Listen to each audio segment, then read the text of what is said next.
आता आंब्याचा सीझन चालू आहे, त्यामुळे नाही आंब्याचे मोदक तर झालेच पाहिजेत. तोंडात टाकताच विरघळतील ना असे मऊ लुसलुसीत आंब्याचे मोदक अगदी सोप्या पद्धतीने मी तुम्हाला सांगितले. शिवाय ना ही सारण बनवण्याची सोपी पद्धत सुद्धा मी तुम्हाला शेअर केलेली, अगदी प्रमाणबद्ध पद्धत सांगितलेली. त्यासाठी व्हिडिओला अजिबात स्किप न करता व्हिडिओ शेवटपर्यंत बघा. आणि तुम्हाला जर व्हिडिओ आवडला तर एक लाईक करा. आपल्या चॅनलवर नवीन असाल तर सबस्क्राईब करायला विसरू नका. नमस्कार मंडळी, मी प्रियांका आणि तुम्हा सर्वांचं प्रियाज फूडीमध्ये मनापासून स्वागत. तर इथे बघा, मी ना या कपच्या मापाने हे सगळे साहित्य घेतलेले, पण तुम्ही ना हे वाटीच्या प्रमाणात पण हे साहित्य घेऊ शकता. तर कसं घ्यायचं, किती प्रमाणात ते सांगते. इथे मी अर्धी वाटी इतका ना आंब्याचा गर घेतलेला आहे. तर इथे आपूस आंबा घेतलाय. तुम्हाला कोणताही गोड आंबा भेटेल तर तुम्ही वापरू शकताय. त्या प्रमाणातच आपल्याला अर्धा कप इतकं पाणी लागणार आहे आणि 1 कप इतकं मी तांदळाचं पीठ घेतलं.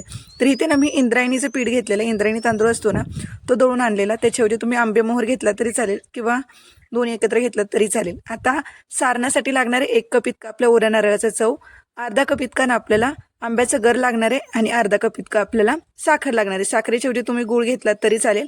आणि 1 ते 2 छोटे चमचे इतकं आपल्याला साजूक तूप लागणार आहे, दोन्हीसाठी लागणार आहे, सारण आणि पीठ मळण्यासाठी सुद्धा.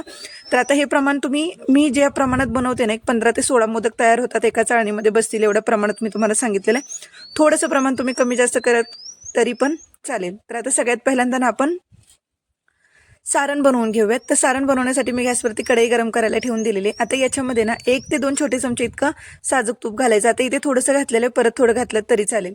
आता याच्यामध्ये सगळ्यात पहिल्यांदा जो आपण नारळ खाऊन घेतलेला ना, तो इथे घालून घेऊयात. आणि ह्याला की नाही कमी गॅसवरतीच आपल्याला ना 1 ते 2 मिनिटं फक्त याला व्यवस्थित असं परतवून घ्यायचं आहे. कितपर्यंत, जोपर्यंत या नारळाचा ना थोडासा असा हलकासा कलर चेंज होत नाही ना, तोपर्यंत आपण याला व्यवस्थित असं परतवून घेणार आहोत. इथे एक महत्त्वाची गोष्ट तुम्हाला सांगते. आता मी जो आंबा वापरलाय की नाही, तो मी हापूस आंबा घेतलेला आहे. पण जर तुम्हाला दुसरा कोणता आंबा जर भेटला असेल गोड असा, तर तुम्ही त्या प्रमाणात पण त्याचं प्रमाण घेऊ शकता. तर आता इथे बघा, नारळाचा जो आपण चव घेतलेला ना, तो सुद्धा अगदी व्यवस्थित असं भाजत आलेला आहे, थोडासा कलर चेंज होत आलेला आहे. आता ह्या स्टेजला आपल्याला ह्याच्यामध्ये ना आंब्याचा गर घालून घ्यायचा आहे आणि त्यासोबत आता इथे साखर सुद्धा घालून घेऊयात. तर आता मी तुम्हाला सांगते, आपण जनरली कसं करतो, आंब्याचा जर आपल्याला रस काढायचा असेल तर आपण हाताने पिळून घेतो. तर मी तसंच केलेलं आणि नंतर मग ह्याला थोडंसं मिक्सरला फिरून घेतलं, जेणेकरून हा असं मस्त घट्ट असा गर तयार होतो आणि आपल्याला व्यवस्थित असं याच्यामध्ये मिक्स सुद्धा करता येतं. आणि इथे मी साखर वापरली. साखरेच्या ऐवजी तुम्हाला गूळ घ्यायचा असेल तरी पण घेऊ शकताय. फक्त ना आंब्याची एखादी फोड खाऊन बघा. जर आंबा चवीला थोडासा आंबट असेल ना, तर मग तुम्ही त्याच्यामध्ये ना थोडीशी आणखी साखर किंवा गूळ तुम्ही याच्यामध्ये वाढवून घेऊ शकताय. तर माझा आंबा अगदी गोड होता, त्याच्यामुळे मी साखरेचं प्रमाण अगदी प्रमाणातच घेतलेलं आहे. थोडंसं तुम्हाला कमी जास्त करायचं असेल तर तुम्ही करून घेऊ शकताय. तर आता इथे ना हे सारण जे आहे ना, सुरुवातीला जेव्हा आपण आंब्याचं गर याच्यामध्ये घालतो की नाही, तेव्हा साखरेचं आणि आंब्याचं ना त्याला पाणी सुटतं. तर इथे आपल्याला हे ना व्यवस्थित असं परतवून घ्यायचं आहे, थोडंसं घट्ट होईपर्यंत. आता हे घट्ट कितपर्यंत होईपर्यंत परतवायचं आहे ते सुद्धा मी तुम्हाला पुढे सांगतेस. तर ह्याला ना 4 ते 5 मिनिटं मला कमी गॅसवरती व्यवस्थित असं परतवत होती. आणि हळूहळू साखरेचा जो पाक होता ना, तो हळूहळू घट्ट व्हायला लागतो. आणि हे कितपर्यंत घट्ट होणार आहे ते मी तुम्हाला पुढे सांगतेच. तर ह्याला 3 ते 4 मिनिटं अजून आपण ह्याला व्यवस्थित असं परतवून घेऊयात. तर सुरुवातीपासून ना 9 ते 10 मिनिटं होत आलेले आहेत. पूर्ण गॅस कमीच होता, कमी गॅसवरती त्याला परतवून घेतलेलं. आणि आता हे बघू शकता, अगदी असं मिश्रण आपलं तयार झालेलं आहे. हे पूर्ण कढईपासून हे मिश्रण पूर्ण सुटायला लागेल ना. आणि हे बघू शकता, पाणी सुद्धा ह्याच्यामधलं जे साखरेचं पाणी होतं ना, ते पूर्ण आटून गेलेलं आहे. शिवाय आंब्यामध्ये जो पाण्याचा अंश होतो ना, तो सुद्धा पूर्ण आटून गेलेला आहे. आता याच्यामध्ये ना मी एक चमचा रोवून बघते. हे बघा, चमचा अगदी असा उभा राहत असेल ना, तर समजून जा की तुमचं सारण अगदी परफेक्ट झालेलं आहे. आता याला ना आपण एका प्लेटमध्ये काढून घेऊयात.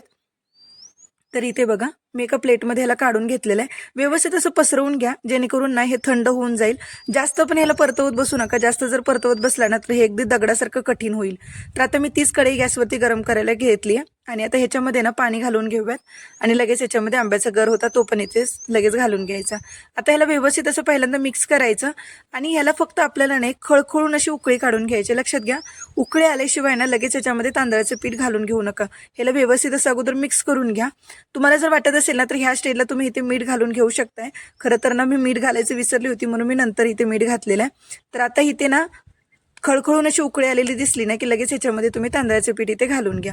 तर तांदळाचे पीठ अगोदर जरी चाळून घेतलं ना तरी पण चालेल. आता गॅस पूर्ण कमी ठेवायचा आणि कमी आचेवरतीच नाही, ह्याला पटकन असं वेळ वाया न घालवताना लगेच ह्याला मिक्स करून घ्यायचं. नाही तर ना ह्याच्यामध्ये जो पाण्याचा अंश असतो ना, तो निघून गेला ना, तर मग तांदळाचं पीठ तुम्हाला पाहिजे तसं व्यवस्थित असं ह्याच्यामध्ये मिक्स करता येणार नाही. तर आता हे बघू शकता, व्यवस्थित असं मिक्स झालं ना, की आता ना ह्याला फक्त ना गॅस बंद करायचा आणि परत एकदा ह्याला परतवून घ्यायचं. आणि आता याच्यावरती मी एक मस्त घट्ट असं झाकण ठेवते आणि ह्याला एक 5 ते 7 मिनिटांसाठी किंवा जास्तीत जास्त 10 मिनिटांसाठी ह्याला वाफ काढून घेऊया. तर हे बघा अगदी मिश्रण असं घट्ट झालेलं आहे आणि खूप गरमसुद्धा आहे. तर कढईतून पटकन एका प्लेटमध्ये काढून घेऊयात. आणि लक्षात घ्या मिश्रण ना थोडंसं घट्ट असताना म्हणजे गरम असतानाच ना ह्याचा आपल्याला चांगला मस्त असा गोळा करून घ्यायचा आहे. तर व्यवस्थित असं छान असं याला मळून घ्या, कारण जोपर्यंत तुम्ही ह्याला चांगलं मळून घेणार नाही ना तोपर्यंत हे सारण्यासाठी ना ह्याच्या पाऱ्या चांगल्या करता येणार नाहीत. तर ह्याला चांगलं मळून घ्यायचं. आता ह्याला मळून सुद्धा आपण कुठपर्यंत घेणार आहोत ना ते सुद्धा मी तुम्हाला सांगते, की ह्याचा गोळा अगदी कसा तयार झाला पाहिजे ना ते सुद्धा मी तुम्हाला सांगते. तर ह्याला व्यवस्थित असं छान असं आपण अगोदर मळून घेऊयात. तर आता हे बघा अगदी पीठ आपलं ना चांगलं असं मळून तयार झालेलं आहे. आता याच्यातले एक गोळा सुद्धा मी तुम्हाला तयार करून दाखवते. तर ह्याची फक्त एक गोळी आपल्याला करून बघायची आहे. हे बघा अगदी अशी गोळी झाली पाहिजे आणि या गोळीला ना कुठे क्रॅक गेलेला नाही पाहिजे. हे बघा अगदी छान अशी गोळी तयार होते, फक्त गोळीला कुठे क्रॅक नाही गेला पाहिजे. तर समजून जा की पीठ आपलं अगदी तयार झालेलं आहे. तुम्हाला जर थोडासा पाण्याचा जर हात घ्यायचा असेल ना तर थोडासा पाण्याचा हात घेऊन पण याला मळून घेऊ शकताय. आता ह्याच्या आपल्याला पाऱ्या तयार करून घ्यायच्या. जर तुम्हाला हातावरती जर याची पारी तयार करायला येत नसेल ना तर तुम्ही ना त्यासाठी आपलं पोळपाट बेलन असतं ना त्याचा पण तुम्ही वापर करू शकता. आता माझ्याकडे ॲल्युमिनियमचा आहे म्हणून मी तो नाही वापरला, कारण त्याच्यावरती ना पटकन असं चिकटून बसतं. लाकडाचं असेल ना तर त्याच्यावरती तुम्ही लाटून घेऊ शकता. तर आता हे बघा पारी कशी बनवायची, अगदी मधले जे अंगठ्यांची बोटं असतात ना ती फक्त त्याच्यामध्ये दाबायची आणि बोटांनी ना ते पूर्ण त्याच्या पाळ्यांना अगदी पातळ पातळ करत जायचे. लक्षात घ्या पारी त्याची ना पूर्ण जेवढी पातळ होईल ना साईडला तेवढी पातळ करत जा, अजिबात सुद्धा जाड ठेवू नका. कारण सारण जेव्हा मोदकामध्ये तुम्ही भराल की नाही तेव्हा त्याची मोदकाची जी पारी करताना ती अगदी जाड होते त्याच्यासाठी. आता मधलं बोट त्याच्यामध्ये घालायचं, पहिलं बोट त्याच्यामध्ये घालायचं, अंगठा आणि साईडच्या बोटाने त्याला खालपर्यंत असं प्रेस करत जायचं. तर हे बघा अगदी व्यवस्थित असं खालपर्यंत त्याला प्रेस करत जायचे. हे बघू शकताय अगदी असं. आणि आता याच्यामध्ये ना आपल्याला सारण घालून घ्यायचं. तर सारण तुम्हाला जेवढं तुम्ही ह्याच्यामध्ये घालू शकताय ना अगदी तेवढ्या प्रमाणात तुम्ही सारण याच्यामध्ये घालून घेऊ शकता. तर अगदी हा एक गोळा मी याच्यामध्ये घालून घेते. जितकं बसत असेल ना तेवढ्या प्रमाणात तुम्ही सारण याच्यामध्ये घालून घेतलं ना तरी पण चालेल. आता याला हाताने व्यवस्थित असं अगदी प्रेस करून घ्यायचं की जेणेकरून ना त्याच्या कळ्या अगदी वरती नको यायला. आणि ह्या ज्या पाकळ्या असतात की नाही तर एकाच डायरेक्शनने ह्याला ना फिरवून घ्यायचं. लक्षात घ्या एका डायरेक्शनने फिरवून घ्या, किंवा एका ठिकाणी जरी तुम्हाला तसं जमत नसेल तर एका ठिकाणी फक्त एखादी चुंबळ बांधून द्यायची आणि फक्त एक कळी वरती काढायची. शेंडी असते ना तशी वरती काढायची. दुसरी एक कळी मी तुम्हाला बनवून दाखवते. खरं तर त्याच्यात माझा थोडासा हात भरला होता, आता मी ह्या मोकळ्या हाताने तुम्हाला दाखवते. ह्याच्या फक्त आपण ना एक कळ्या घालून घेऊयात. तुम्ही जवळजवळ ह्याच्या पाकळ्या जर बांधल्या ना तर अगदी छान पडेल, कारण जर लांब जर याच्या पाकळ्या बांधायला गेलात ना तर ते व्यवस्थित होत नाहीत आणि मग त्याच्यामध्ये सारण सुद्धा व्यवस्थित असं भरता येत नाही. तर आता याच्यामध्ये ना आपण चमच्याने अगदी एक गोळी बसेल ना इतकं सारण याच्यामध्ये घालून घ्यायचंय. तोंडापर्यंत येईल एवढं भरू नका, अगदी थोडंसं घट्ट होईल ना तेवढ्या प्रमाणात त्याला आपण व्यवस्थित असं भरून घ्यायचं आणि एकत्र असं एका ठिकाणी गोळा करून घ्यायचं. तर हे बघा अगदी व्यवस्थित असं एकाच साईडने ना ह्याच्या पाकळ्या जर तुम्ही फिरवून घेतल्या ना तर कळी अगदी खूप छान पडतात. अगदी बोटांवरतीच घेतलेलं आहे, खालची साईड सुद्धा मी पूर्ण बोटांवरती घेतली, तुम्ही बघू शकताय. आणि आता ह्याला एकत्र एका ठिकाणी आपल्याला फक्त ना गोळा करून घ्यायचा आहे. एका ठिकाणी ह्याला आपण गोळा करून घेऊयात. आणि आता हे बघू शकताय किती छान असं आपलं मोदक तयार झालेलं आहे.